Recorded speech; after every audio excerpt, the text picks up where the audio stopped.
Good morning, STrEAM Academy. Good morning to the STrEAM Academy community.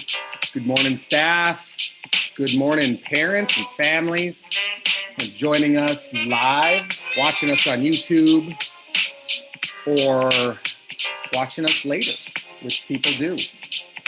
It is Wednesday, the 28th of October. The 28th of October already. We are just a couple days away from Miss Kotelman's favorite holiday. And Miss Smith's. And Miss Smith's as well. Miss Kotelman and Miss Smith's favorite holiday is coming right up.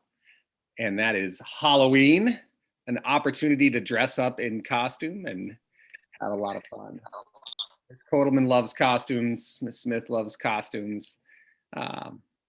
And no, if we were face to face on Friday, we would be wearing costumes and having a lot of fun with it. I would be really excited to see what costumes teachers trotted out for Halloween. We are a month away from Mr. Mokelke's favorite holiday, which involves food, and that's what makes it my favorite holiday. I love Thanksgiving, mostly because I love to cook. And I love to experiment with how to make turkey good. I think that the dark secret of Thanksgiving is that turkey tends to be a dry bird. And a lot of times we have Thanksgiving dinner and we sit around and go, this turkey's good, but it's really dry. So I've made it my life's work outside of education and starting a charter school. My other life's work to make turkey not dry and to make it juicy and yummy. And if you want to know my secrets, I'd be glad to share them with you because my turkey is not dry. All right. What do we have on deck today? What do we have on tap for you on morning coffee? Lots of things to talk about. Lots of things to share with you. Lots of visits and check-ins from our staff and upcoming events and information. But first, Anchored STrEAM Academy empowers students to be involved learners, critical thinkers, and engaged citizens who are inspired by the natural world. That is our mission, and it's a good one. Mrs. Beyondich, as always, is here with me, guiding us, helping shepherd us through the morning. How are we doing today, Mrs. Beyondich?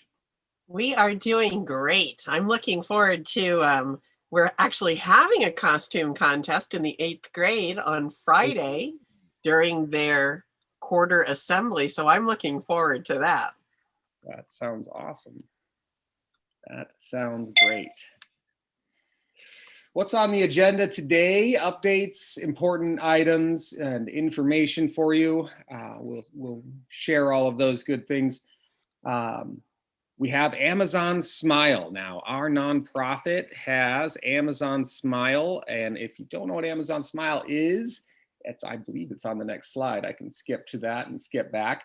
So you can pick STrEAM Anchorage as the nonprofit of your choice to support on Amazon Smile. And by doing that at no extra charge when you're using your Amazon account, as we all are prolifically during the pandemic, it gives a little bit of support, financial support to the nonprofit STrEAM Anchorage. So just go to Amazon, look for Amazon Smile. It'll ask you who you want to support and enter STrEAM Anchorage, and you can support STrEAM Anchorage that way.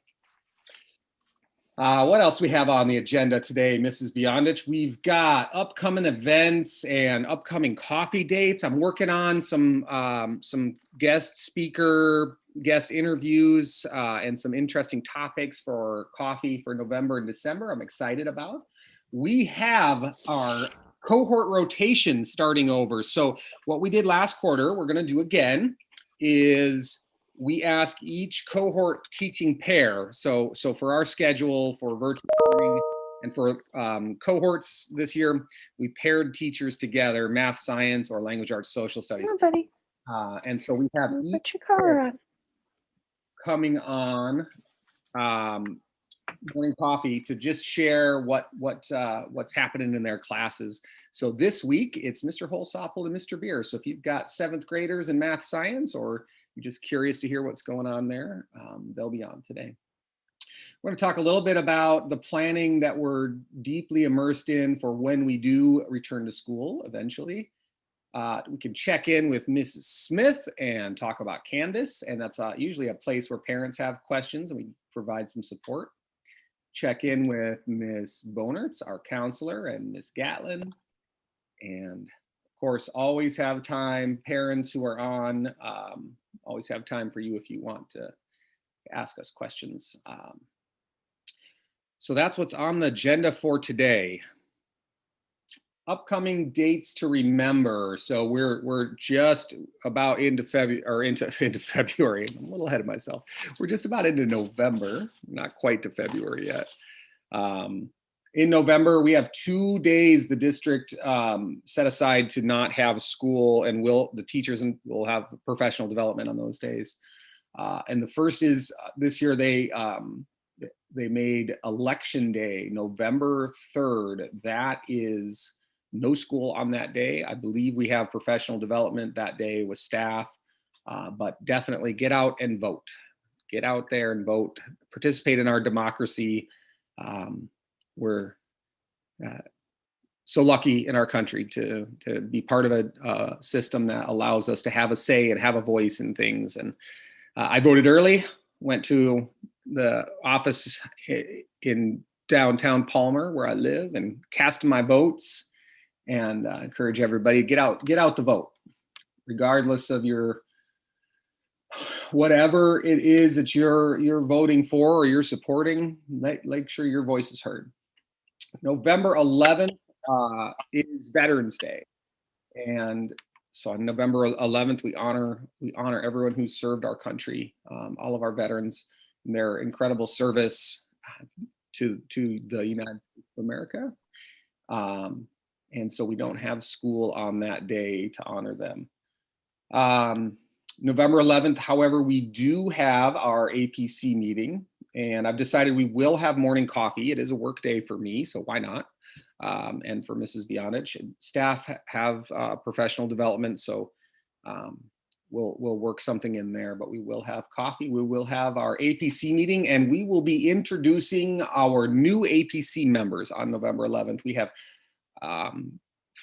4, Mrs. Bionich, is it 4 seats open on the ballot or 5?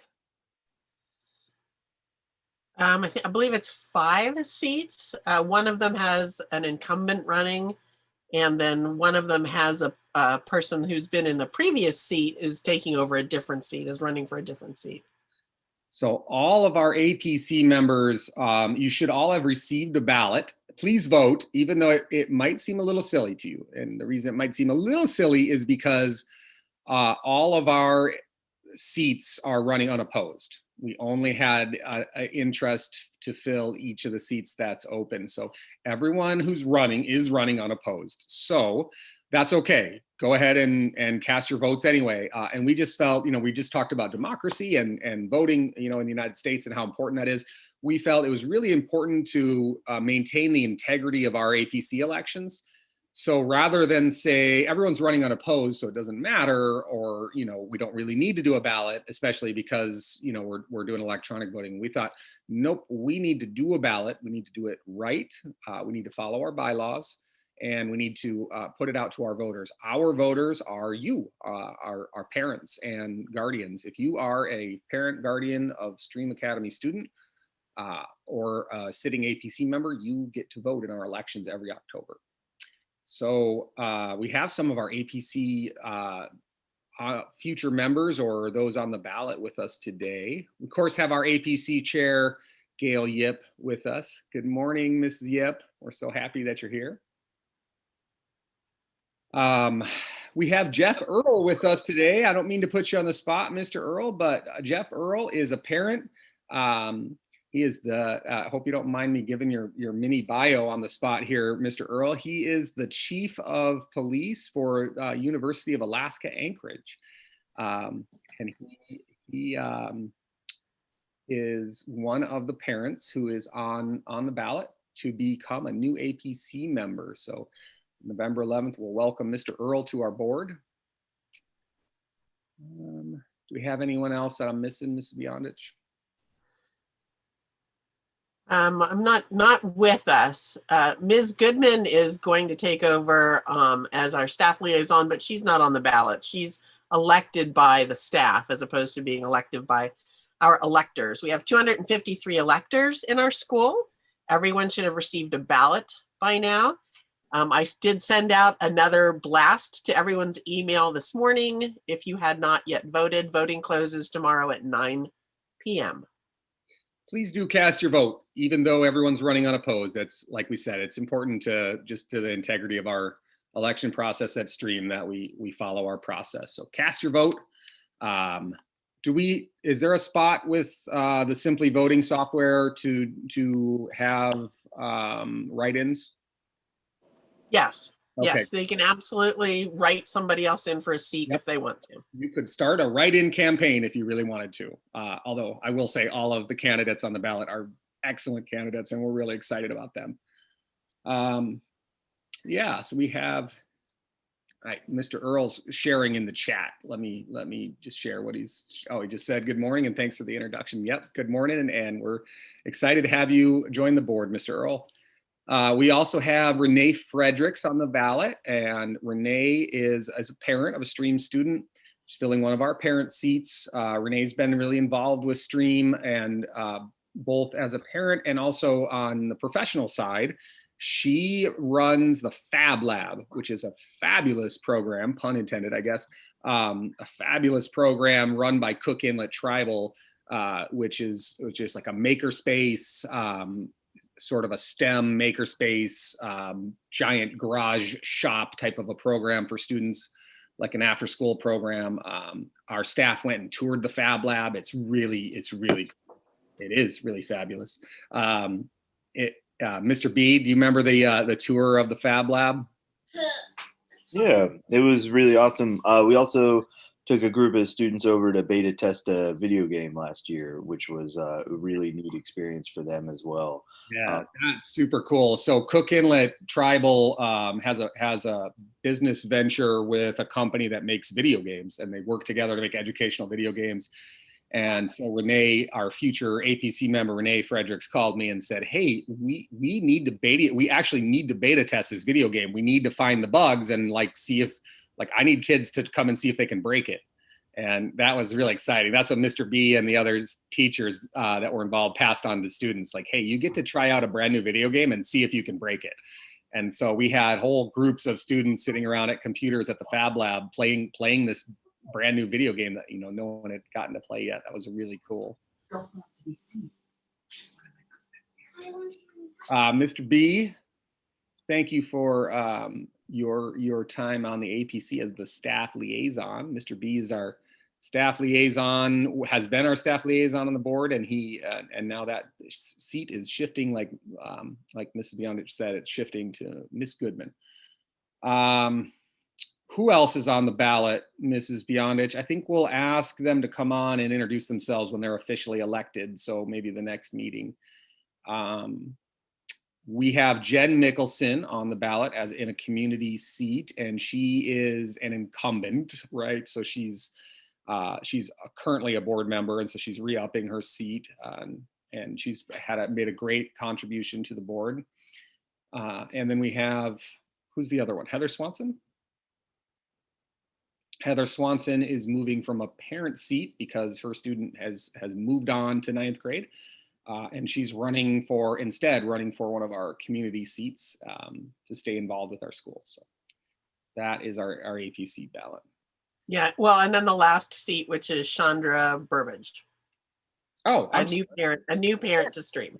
I knew I was going to forget one. Yes, a new parent, new STrEAM parent, Chandra Burbage, who's joining on one of those parent seats. So that's awesome. Really, really nice to have those participants in our board. So speaking of updates and things that are happening, in the spirit of Halloween, I named this section of the show Update from beyond itch. I know. So Mrs. Beyond It, what updates, what things do you want to share with folks out there from your desk? Well, I would love everybody to know that if you ordered STrEAM gear from Dooley's Athletics, the STrEAM gear is here. It's in my vehicle because the building is closed this week at Anchorage STrEAM. But but all the orders are here and they're in my car. And if you are dying to get into those clothes, I can deliver them to your house, or we can meet up in a parking lot somewhere or a dark alley, and I can give you those orders. So the orders are here. Awesome. We have our website is continually updated. And so every time, I just want to remind everybody, every time that you go to the Anchorage STrEAM website, you should reload the website so that you get the current data, because your browser is going to remember the last thing that you looked at. So just make sure that you you update by hitting that little spiral in the top left so that you get the best information. And then we have from our website, if you go to our program, is a link at the top, and you hover over that. One of the things under our program is the 501c3 website is linked there. So if you hover over our program, then the drop-down menu will take you to the 501c3, where you can link to the 501c3 website. The 501c3 website now has PayPal if you want to make a donation or buy one of the 25 mugs we have left to sell. You can do that right from the STrEAM Anchorage 501c3 website. And we had one person figure out how to do that already. Wow. Before I was ready to figure out how to do that. And so we know it works. So it's successful. So I think, and then you had attendance notes listed on the Notes from Beyond ditch. And that just a note that classes are actively taking attendance. But if there's a mistake, please call me and we will work that out and clean up the attendance record for your student. So just don't ever worry. If you get one of those automated voice calls from the district, don't stress about those. Just give me a call and we will handle that for you. Yes, indeed. We do quite a bit have misunderstandings because of technology and so forth, and just little quirks with attendance. And just call us, email us. I apologize for the automated call from the district. That's beyond our control.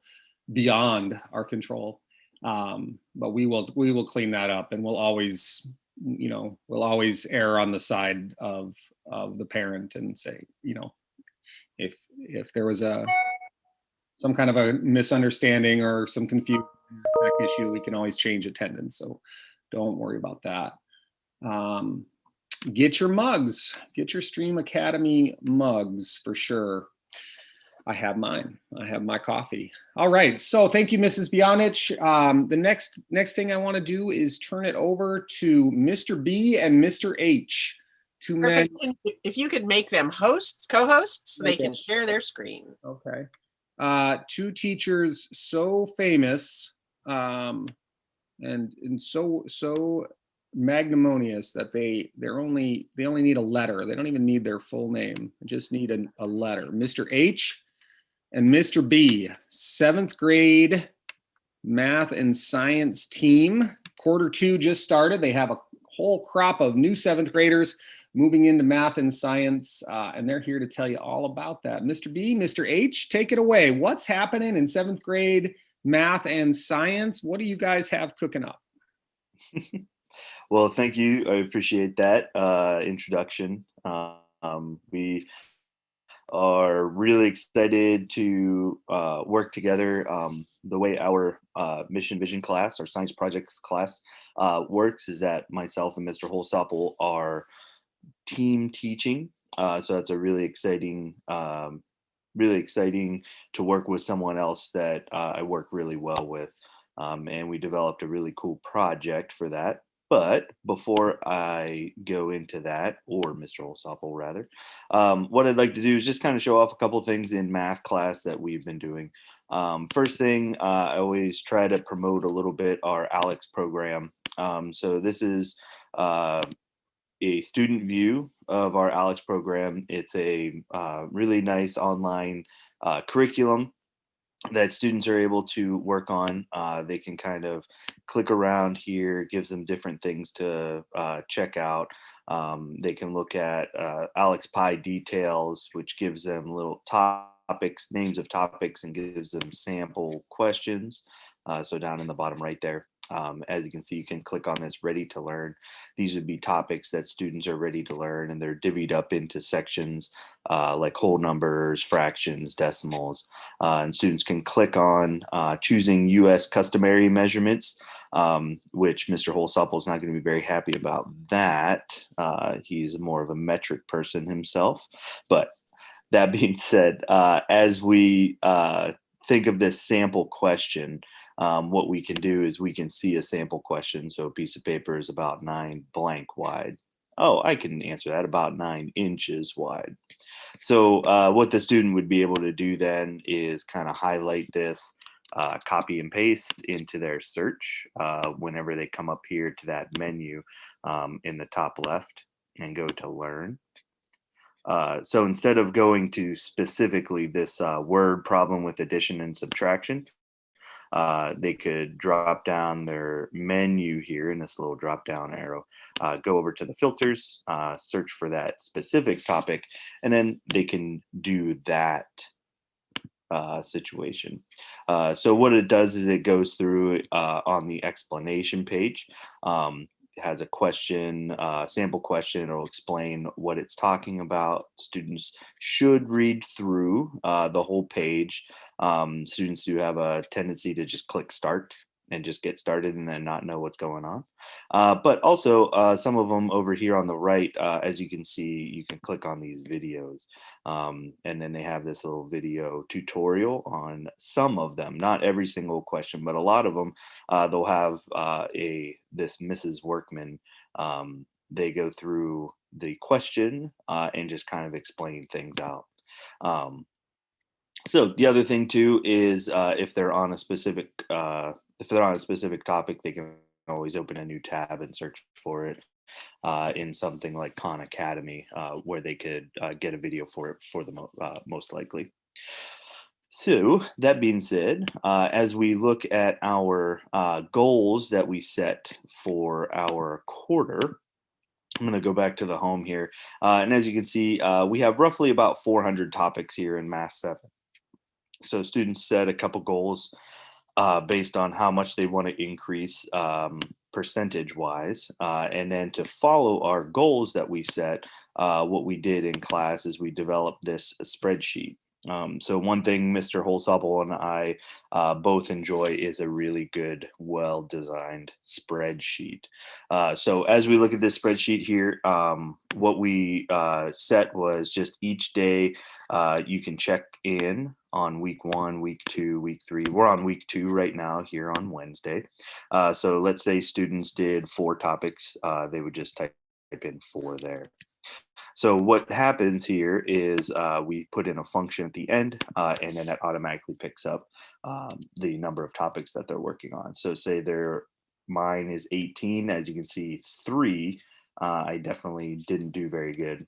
But let's say I added in, as you can see, those numbers start to increase automatically if I were doing that. But the first week, Mr. B was kind of slacking a little bit. So we'll have to check in on those. So if I could show real quick before I get into my next topic, our way of checking that. So every student, this is student view. So every student is able to check on their topics that they worked on.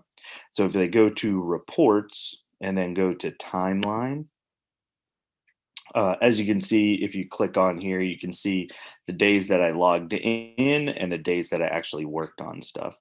So as you can see here, I learned 1 topic. Here, I didn't learn any topics, but I did review 2 topics. This one I logged in, but I didn't do any topics.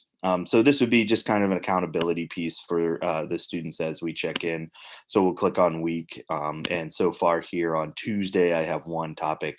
So I'd put that into our weekly check-in. I'd put that into my spreadsheet there. And then that way we can make sure that we're working on our goals. The other goal that we set was for students to check in on their iReady. So the best way to get to iReady would be go to their Clever dashboard, clever.asd.k12.org. And then the students would just log in with their normal ASD logins. I'm not going to log in because there isn't a student view there, but as they go to Clever, they would go to iReady. And then what we would want to do after that, the goal that we set for the students is for the students to get at least 50 minutes in both math and reading. Because those are really important subjects for students to keep up on, and iReady with the district is definitely something that we want to keep up with. So those are just a couple of things in math. We are using Alex in our Mission class that we kind of comboed mission and vision. You can thank Miss Gatlin for that word. She coined it, I believe, last year. But we set those grades for iReady, and parents can look at those in Q. Since it's 50 minutes, if the student gets 23 minutes on task during the week, they would get a 2.3 as their grade out of 5. So that would be 23. So we just, since we work in a base 10 system here, which is a lesson I teach, we just take the decimal point, move it to the left 1 space. But also in our Mission class, we're starting a project, and Mr. Holsopple would really enjoy talking about that project with us. I would.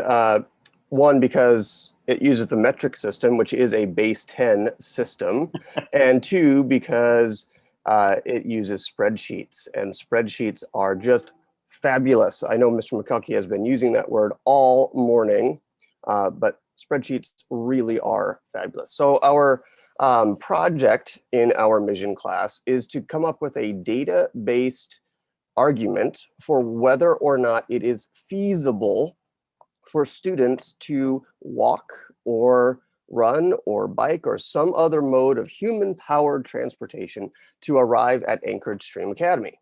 But they have to have data, and they have to have it in our scientifically accepted metric system. So this is the sort of spreadsheet that a student will be completing over the course of their quarter with Mr. B and I. I'm showing you this as an example of one that was done last quarter. So this is data for me. I won't show you any of the student data. So what I did, or what Mr. B and I did, was we asked students to track their data and time themselves on a specific route that they walk multiple times. At least 3 times they have to walk that route and time themselves on it. And from that route, then they can get those times input into the spreadsheet here. These cells in yellow are where students enter their data. And then we teach the kids that there is a magic formula that happens, and the spreadsheet does all of the hard thinking for you and converts it into seconds. And then we can get our walking rate, and we can calculate an average from that. So there's a lot of math data stuff involved in this project as well. And then from that, we can apply some extrapolation of that data to say, well, that's my walking route. I walked that distance, and I actually did this with my 2-year-old daughter. So my walking rate is a little slow for me. Your kids should probably be walking faster, but I won't judge if they are not. The next step was to create a map. So their kids are using Google Maps to create a best, safest route to STrEAM Academy. And they're converting from the imperial system, which is that remnant of when we were a colony of kings. And when we revolted, we decided not to acquire the metric system that the British Empire was starting to force upon the colonies. We said, nope, we don't want anything more to do with you. And so now we have to do all these conversions, and we're going to convert it to meters and extrapolate to the distance there based on our average walking rate, come up with a total minutes and seconds that it would take us to walk from our house to STrEAM Academy. Again, another formula or function in the spreadsheet will determine whether or not that is feasible. The box will either turn red or green based on those numbers there. And then students can develop their final statement, whether or not it is feasible or whether it is not feasible to walk or run or bike to STrEAM Academy. So our project here is really answering, is it feasible for students to use a human-powered mode of transportation to get to and from school? And it has to be a data-based argument. So if you live out in the valley, we can probably assume that that's a foregone conclusion, but we still need the data because scientists don't rely on belief or opinion. We have to have the data to back up that claim. So we will be working students through that scientific process using something, supplies and materials that they have laying around, namely their feet. So that's our mission project. Again, it uses that spreadsheet, it uses the base 10 system, things that Mr. B and I get really excited about. And we hope to pass on some of our love of numbers and critical thinking and that kind of stuff to our kids. That's why we are in this business. We love to pass on what we love to do. In science class, actually tomorrow, they're going to be starting a project, the Seed Lab. So hopefully your student has picked up a packet of science supplies. They came in a packet in a little manila envelope that looks like this. In that envelope, they have a pipette and they have a ruler and they have some seeds and they have some microcentrifuge tubes. And basically they are going to be doing some science, figuring out how to create a serial dilution, which is another base 10 thing. We go from a concentration of 100% to 10% to 1%, moving the decimal point. See, metric, so much easier. Base 10 systems, so much easier. They'll develop a hypothesis, they'll go through experimental variables, and they will actually track how much their seeds grow in different concentrations of household products like salt water or sugar water or food coloring, basically stuff that kids have lying around the house in a pantry somewhere. And then they will basically be doing the steps of the scientific method, and we can compile the data on a Google Sheet, yay, spreadsheets. So students will be entering their data here, and I've already set this up so that the averages will be calculated for them. And then from here, they will work on how to develop a quantitative representation in that column, and then a visual display of that quantitative information. Basically, they're going to be graphing. Okay, so they will work on that, but we will compile data because science is a collaborative process, and one individual can mess up, but it's harder for like a ton of people to mess up. So they'll be compiling that data, putting it there, working together to develop those graphs, which they will then analyze for whether or not their hypothesis was correct or not. So for parents that are watching, I did make a little picture tutorial of how to do the lab. So if students are absent, they have the pictures of what to do and how to do it all throughout there. I will be going through that in class, obviously, but if students need to reference that, they can do that as well. So two very exciting projects coming up, one in that mission class and one in the science class. There is so much fun stuff. Math and science are just, it's so exciting to be able to teach this stuff. That's awesome. Thank you guys both so much for the presentation and for what you're doing in your classes. That is super, super exciting. I'm excited to see what you're doing, and I hope kids are as excited as I am. That's project-based learning. There are much more boring ways to teach all of the things that you two just talked about. And they're the ways probably mostly I learned them when I was in school. But I mean, you just covered so many math and science skills and concepts and standards in that brief presentation. And all of it is integrated and hands-on and done in ways that they're used in the real world. And that's project-based learning is all about. That's what our school is all about. It's very, very cool. So much would rather have learned conversions and base 10 and metric system and charting, graphing data, gathering data, rate, and all of those things you guys touched on in interactive and very real world simulation way. It's really, really cool. Thank you guys. Any questions from parents or anyone for our 7th grade math science team? That was an awesome presentation.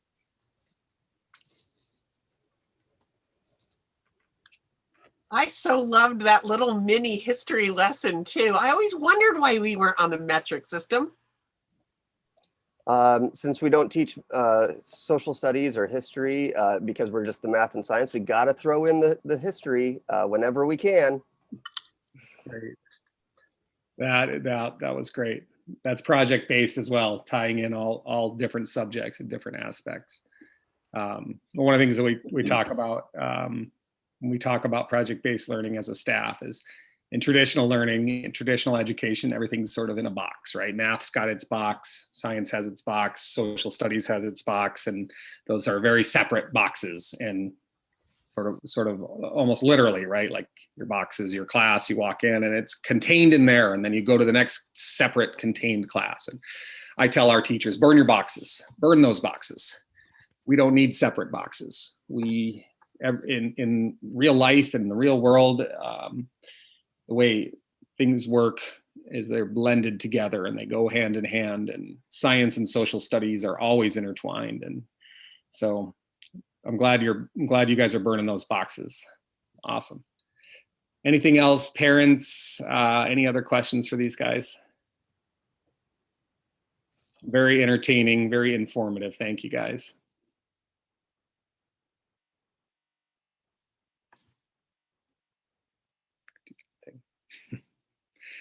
All right, I will move us on then.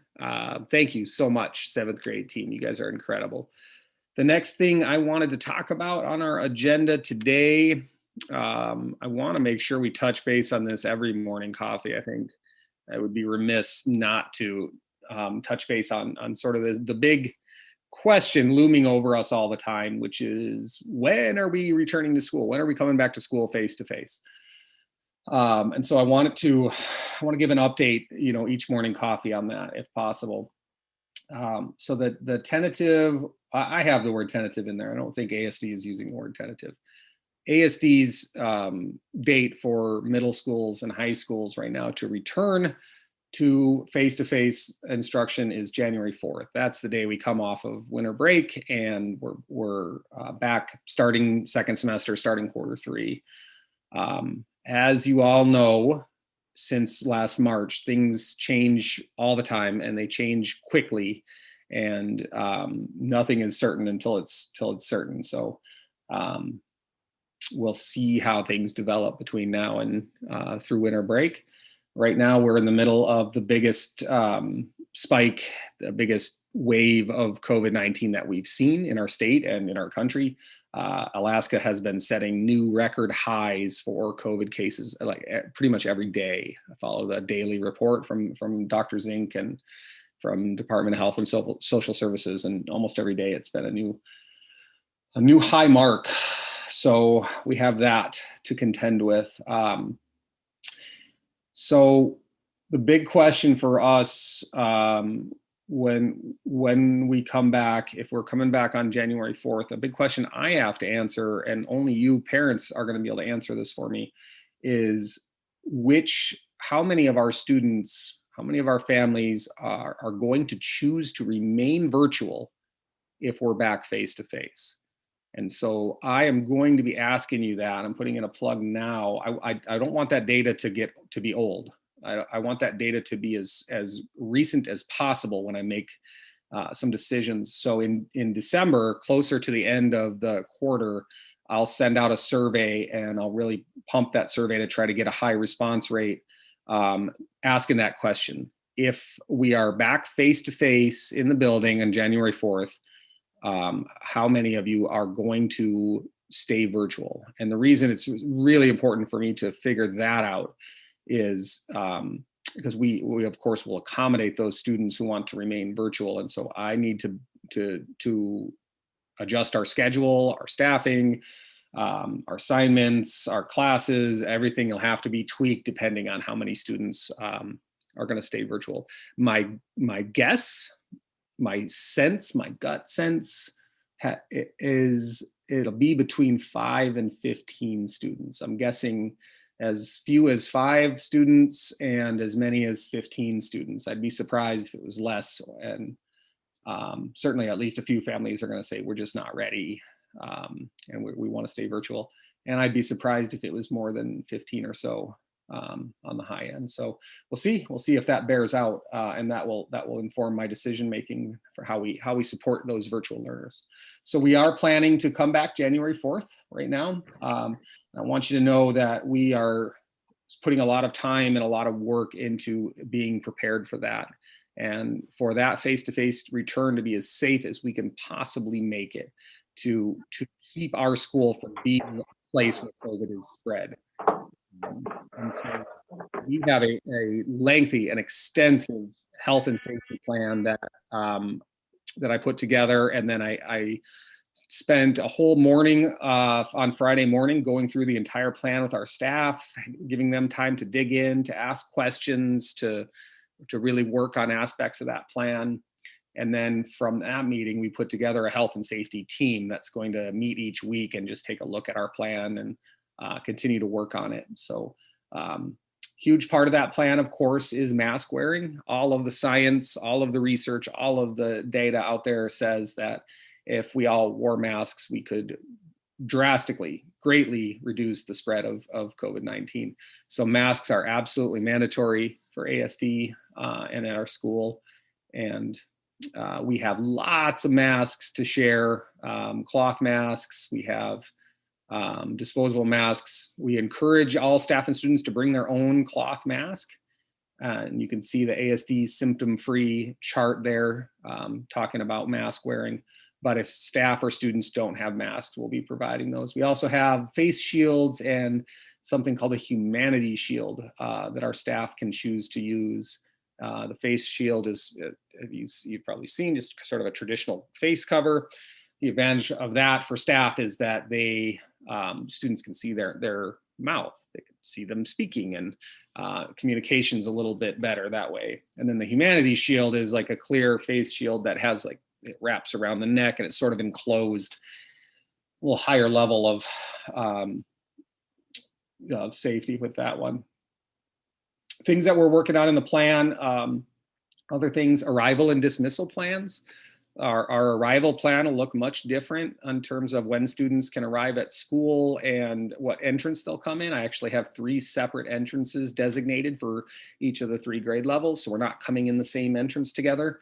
So one of the big goals when we're back face-to-face is to reduce congregation and crowds and mingling, right? So one of my big picture goals with our safety plan is to keep us from having 150 students all in the same place at the same time. That can't happen, or even 50 students. So what our plan looks like is a lot of intricate pieces that keep our student groups and our cohorts separate. So that we'll have a detailed arrival and dismissal plan to go over with parents when we get closer. Cleaning, we have a lot of detail. ASD has provided a lot of the chemicals that they use that are safe, but are helping to keep things sterile. And the cleaning schedule will be on. Basically, have like 3 stages of cleaning every day. We'll have a cleanup at the end of the day that staff and students will do in classrooms before we dismiss. We have a custodian who comes through the building after all of our students are dismissed and does a cleaning. And then there is a night custodian who does a full thorough cleaning of all the classrooms after Wayland classes at night. So there's at least 3 cleanings during the day that'll happen. Working on our schedule. Our schedule won't look like, it'll look like it does now in terms of students will have 3 classes still. And we want to be prepared to go back to virtual anytime, because that could happen. So we're going to keep in the cohort quarter model, 3 classes at a time and switching at quarter. And we're going to continue to use Canvas and continue to with our virtual track, so that we're prepared at any time for either the whole school to go virtual or just, you know, a specific teacher, specific students. If students have something come up and they need to go virtual for a week or 2, that we'll be set up for that. So we'll keep that blended learning model to keep things moving. And the schedule also, you know, what I'm looking at is having students not switch classes. So students will stay in one classroom. And if, you know, so for example, if you have Mr. B and Mr. Holsopple for your cohort, they'll switch classrooms. So Mr. B will be in your room for math first period, and then they'll switch across the hall, and Mr. H will be in your room second period, and students won't switch, which is, so we're sort of flipping that model on its head, where, you know, we have passing times and all the students are in the hallway. That's what we're avoiding, is having all the students in the hallway. And then we're talking about how to do nutrition. We're scheduling lunch to be after the end of the day, you know, not part of the school day. So we don't have a full lunch period schedule, but we recognize kids are going to need nutrition. They're going to need to be able to eat snacks and sustain themselves during the day. And so we'll plan on, you know, specific nutrition breaks and protocols. So that's an overview of what we're working on, what we're planning. And of course, there's a lot more detail than that. But I wanted to start this conversation and use morning coffee as a way to talk about this every week. So we're ready. So you're ready. We can return to school as safely as possible when the time is right.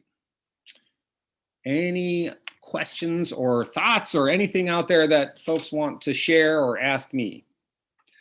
Good time for me to pause and let you jump in.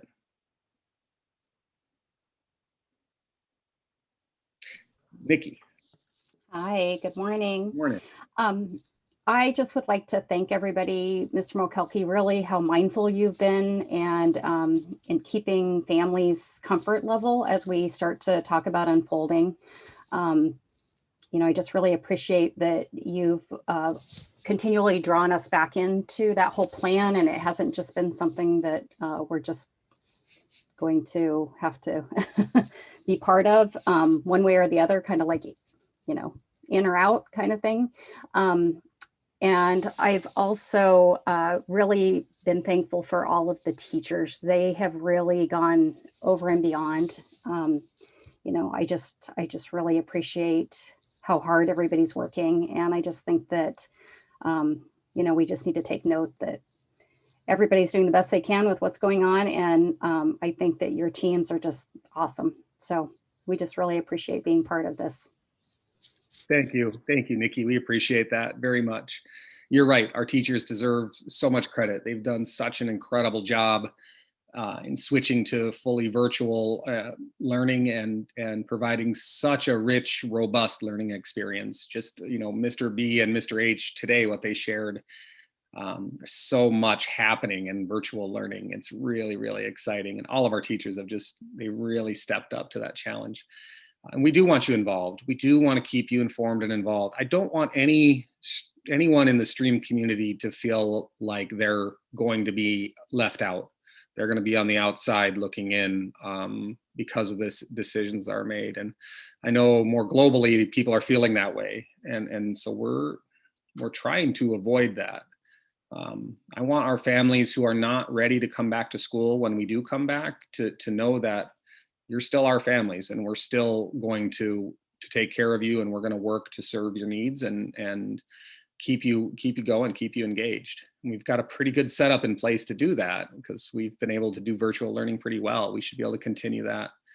And then I also want all the families who, you know, are ready to take that leap when we do open the doors and come back, I want you to know that we're doing everything in our power to be prepared for that. I'm putting a lot of time and effort and planning into being prepared and to making that as safe as we possibly can. So thanks for the feedback. We appreciate that. Melissa Reed, your little blue hand is up. Do you want to jump in? I do have a question. First, I'd like to second what Nikki just said. I really appreciate the family at STrEAM and being able to be part of it. But I do have a question for when we do come back to in-person, your plan for kids who are going to be virtual, will there be a way to incorporate kiddos who, if the ideal happens and things work the way they should with contact tracing, families will be notified when they've had an exposure, and they'll be able to stay out of the school before they're contagious, or before they're potentially contagious should they unfortunately contract the virus. Is there going to be a plan for incorporating those kids who are isolating or quarantining because of a possible exposure to still be able to attend classes if they're not actually sick? And how will that look? That's our hope, that anyone who needs to be virtual for whatever reasons, any of our students who need to be virtual, that we can accommodate them. I don't know how that looks yet. I know the scenarios, how that will look in different scenarios, and it's going to depend on large part on that survey I send out in December. If I have 5 students, say, who initially identify students who are going to remain virtual, what that'll look like is I'll work with our staff on how we're going to work those students into the classes that they're enrolled in. And so that might look like, calling in on Zoom to a live class, and we're working on that. If we have 10 or 15 students, definitely if we have over 10 students who are going to remain virtual, what that may look like is a little shift in how I allocate staff and assignments. What that may look like if I have more than 10 students, if I have 15 students, is that I'll work with Ms. Bonertz, we'll do some schedule shuffling, and we'll assign a staff member to be primarily virtual. We'll assign somebody to take care of meeting with those students online every day, like we're doing now, and coordinating their classes, coordinating, all of their learning. And so it's just really sort of depends on the numbers. I don't know what that's going to look like until I know what the numbers are. But then you bring up a good point, Melissa, that's going to change. Of course, everything's going to change always. If we've learned one thing from the pandemic, things are constantly going to change. So we're sort of preparing for different scenarios and different ways that will look. But what I do know is we made a commitment at the beginning of the year. I made a commitment to our school community at the beginning of the year that we're going to take care of our families, whether you choose to stay virtual or you choose to come face to face. And so we're going to have ways to keep them involved. Ms. Karjik, your hand is up. Thank you. I'm a new parent, although I am a teacher with the district. I wanted to just give a shout out to Ms. Allwright and Ms. Smith for teaching me new things that I didn't know existed. I did not know that I could be a parent observer on Canvas, and now I'm silently wishing that I had done that with my parents, but I'm elementary, so we're coming back in a couple of weeks. How can we as parents best support the staff and the teachers at this time at your school? What can we do? That's a great question. Being involved, being engaged, just being here on morning coffee is a big way to stay engaged. I really appreciate the parents that take the time to join us for morning coffee or watch at a later time, because you keep up on things and you're informed and you're involved. Stay informed, stay involved. Make sure your voice is heard. Make sure I'm hearing from all of you on your thoughts and your fears and your questions and concerns. Just that your engagement is a huge part of that.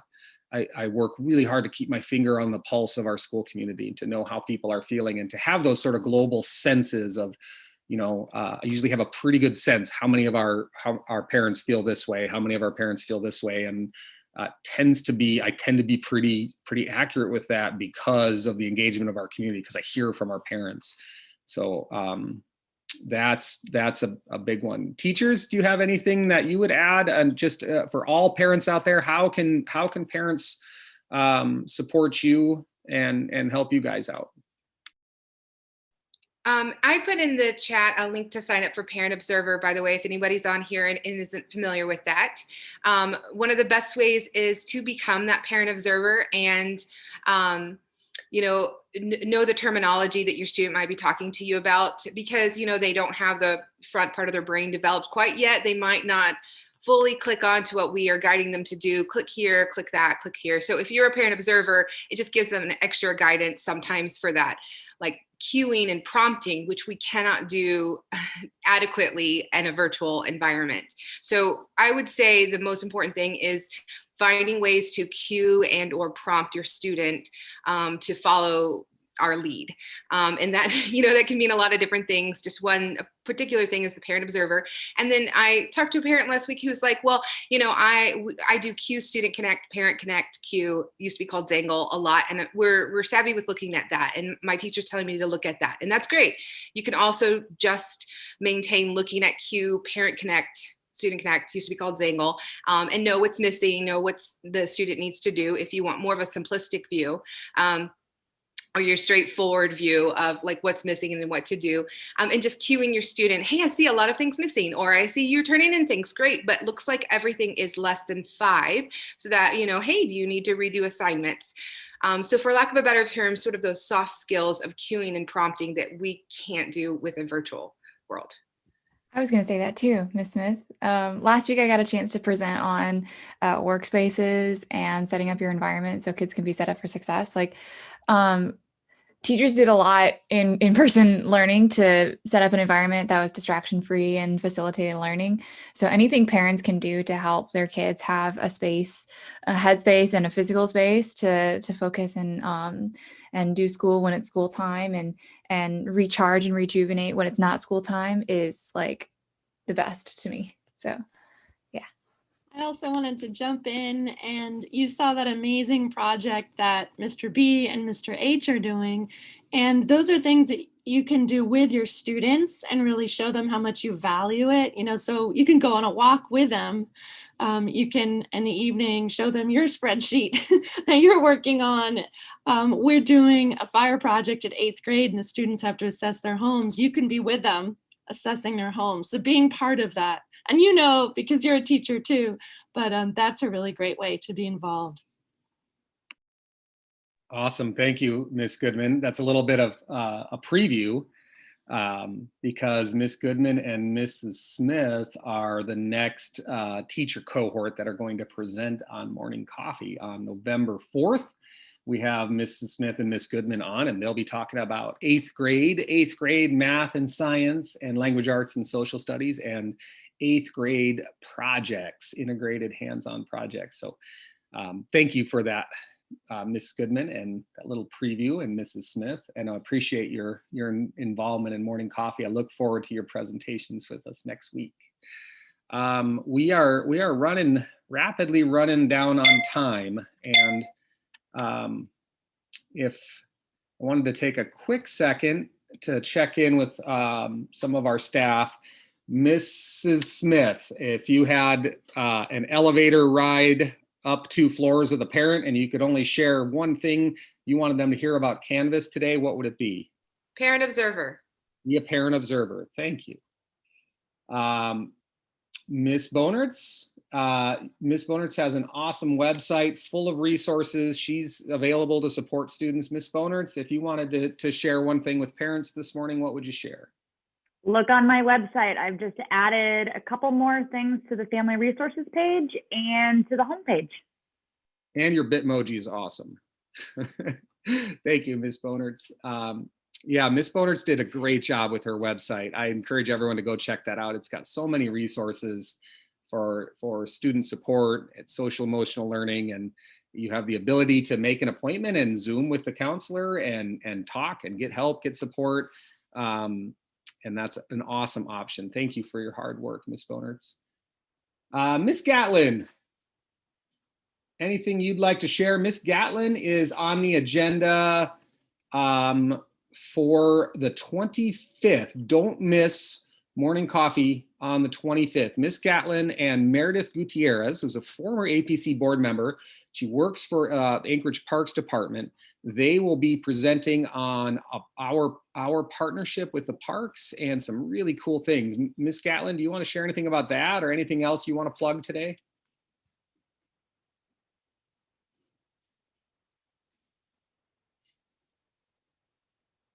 And it is definitely it's 9 o'clock, so Ms. Gatlin might be getting ready for our staff meeting already. Sorry about that. But yeah, Ms. Gatlin's on the agenda, so make sure you don't miss that. Quick plug, what we're reading, Daily STEM. Mr. B and Mr. H are reading this with me right now, and I got a copy for all of our math and science teachers. Check out the Daily STEM website. It's right here, Daily STEM. We can copy that into the chat if people want it. Get a copy of the book. And I am working on Chris Woods, the author. He has a podcast, website. He's a great Twitter follow. Always lots of cool STEM projects and ideas. And we are working on getting Chris Woods as a guest on Morning Coffee. And I'm going to announce that.